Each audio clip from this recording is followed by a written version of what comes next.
ಹೆಸರಿರುವಂತಹ ಜಿಲ್ಲಾ ಪಂಚಾಯಿತಿ ಮಾಜಿ ಅಧ್ಯಕ್ಷರಾದಂಥ ನಾರಾಯಣಸ್ವಾಮಿ ಅವರೇ,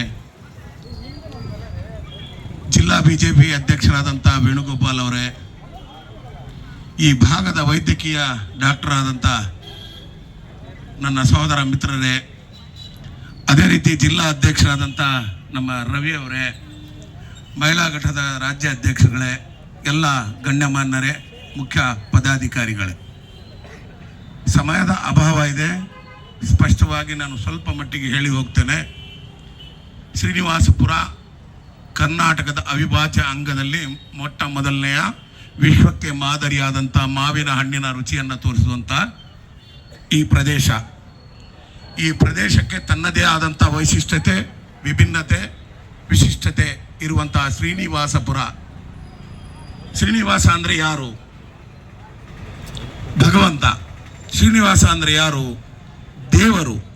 ಶ್ರೀನಿವಾಸ ಅಂದರೆ ಯಾರು? ಪರಮೇಶ್ವರ. ಶ್ರೀನಿವಾಸ ಅಂದರೆ ಯಾರು? ಅಲ್ಲ. ಶ್ರೀನಿವಾಸ ಅಂದರೆ ಯಾರು? ಜೀಸಸ್. ದೇವರೊಬ್ಬನೇ, ನಾಮ ಹಲವು. ನನ್ನ ವೈಯಕ್ತಿಕ ಜೀವನದಲ್ಲಿ ನಾನು ಸರಿಸುಮಾರು 30-40 ವರ್ಷದಿಂದ ಹೋರಾಟದಿಂದಲೇ ಬಂದಿದ್ದೇನೆ. ಹಾಗಾಗಿ ಜನ ನನಗೆ ಕನ್ನಡ ನಜೀರ್ ಅಂತ ಕರೀತಾರೆ.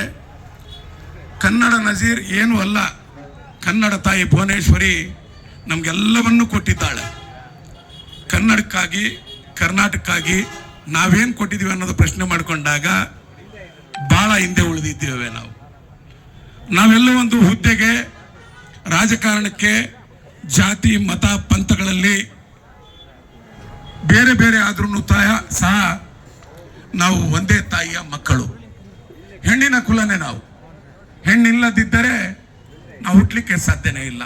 ಹಾಗಾಗಿ ಈ ಭೂಮಿ ಕೂಡ ನಮ್ಮ ತಾಯಿ. ನಾವು ಯಾರಿಗೆ ಶರಣಂತೀವಿ? ನೀವು ಮಂದಿರಿಗೆ ಹೋಗಿ, ಚರ್ಚಿಗೆ ಹೋಗಿ, ಮಸೀದಿಗೆ ಹೋಗಿ, ಯಾರನ್ನ ಶರಣಂತೀವಿ? ನಾವು ನೆಲವನ್ನ ಶರಣನ್ನು, ಜಗದ ನಿಯಮ ಇದು ಅಂತ. ನಾವೆಲ್ಲರೂ ನೆಲಕ್ಕೆ ಶರಣನ್ನೋದು. ಇರ್ಬೋದು ಪೂಜಾರಿ, ಇರ್ಬೋದು ಶಿವ, ಇರ್ಬೋದು ಅಲ್ಲ, ಆದರೆ ನೆಲಕ್ಕೆ ಶರಣಂತೀವಿ ನಾವು. ಹಾಗಾಗಿ ನೆಲದ ಮಹತ್ವ ಬಹಳ ದೊಡ್ಡದು. ಈ ಜಗತ್ತಿನಲ್ಲಿ ವಿಶಿಷ್ಟ ವಿಭಿನ್ನವಾದಂಥ ರಾಷ್ಟ್ರ, ನಾನಾ ಜಾತಿಗಳಿಂದ, ನಾನಾ ಧರ್ಮಗಳಿಂದ, ನಾನಾ ವಿಶಿಷ್ಟತೆಯಿಂದ ಕೂಡಿರುವಂಥ ಯಾವುದನ್ನ ದೇಶ ಇದೆ ಅಂದರೆ ಅದು ಭಾರತ ದೇಶ. ಅದರಲ್ಲಿ ವಿಶೇಷ ಏನಂದ್ರೆ ಕರುನಾಡು, ಕರ್ನಾಟಕ, ಕನ್ನಡ ಅನ್ನೋ 3 ಅಕ್ಷರದ ಈ ಕರ್ನಾಟಕ ಏನಿದೆಯಲ್ಲ, ಬಹಳ ಅದ್ಭುತವಾದಂಥ ನಗರ. ಅದರಲ್ಲಿ ಬೆಂಗಳೂರು ಪ್ರಪಂಚಕ್ಕೆ ಮಾದರಿಯಾದಂಥ ಹಸಿರು ತೋರಣಗಳ ಒಂದು ಸಸ್ಯ ಕಾಶಿ ಅಂತ ಹೇಳಿದ್ರೆ ತಪ್ಪಾಗಲ್ಲ. ಅಂಥದ್ರಲ್ಲಿ ಇವತ್ತು ನಾವು ಕನ್ನಡ ಅನ್ನೋ ಒಂದು 3 ಅಕ್ಷರದ ಕೆಲಸಕ್ಕೆ ನಾವು ಯುಗಾದಿ ಜೋರಾಗಿ ಮಾಡ್ತೇವೆ, ರಂಜಾನ್ ಜೋರಾಗಿ ಮಾಡ್ತೇವೆ, ಜೀಸಸ್ ಅವರು ಗುಡ್ ಫ್ರೈಡೆ ಮಾಡ್ತಾರೆ, ಕ್ರಿಸ್ಮಸ್ ಮಾಡ್ತಾರೆ. ತಪ್ಪಿಲ್ಲ, ಮಾಡಿ. ತಮ್ಮ ತಮ್ಮ ಧರ್ಮದ ಆಚರಣೆ ಮಾಡೋದು ಅದು ಒಳ್ಳೆಯ ವಿಚಾರಣೆ. ಆದರೆ ಕನ್ನಡ ಅಂತ ಕೆಲಸ ಬಂದಾಗ ನಮ್ಮ ಮನೆಯ ಕೆಲಸವನ್ನು ಬಿಟ್ಟು, ನಮ್ಮ ವೈಯಕ್ತಿಕ ಜೀವನಗಳನ್ನು ಬಿಟ್ಟು ನಾನು ಯಾಕೆ ಬಂದಿದ್ದೇನೆ ಬೆಂಗಳೂರಿಂದ? ಕನ್ನಡ ನಾಡಿನ ಋಣವನ್ನು ತೀರಿಸಬೇಕಂದ್ರೆ ಆತ್ಮವಾಗಿ, ಶುದ್ಧಿಯಿಂದ, ಪವಿತ್ರತೆಯಿಂದ, ಬಹಳ ತಾಳ್ಮೆಯಿಂದ, ಬಹಳ ಶಿಷ್ಟತೆಯಿಂದ, ನಿಷ್ಠೆಯಿಂದ ಕನ್ನಡದ ಕೆಲಸ ಮಾಡಬೇಕು ಅಂತೇಳಿ ತಮ್ಮಲ್ಲಿ ಮನವಿ ಮಾಡ್ತಾ ಇದ್ದೇನೆ. ಇವತ್ತು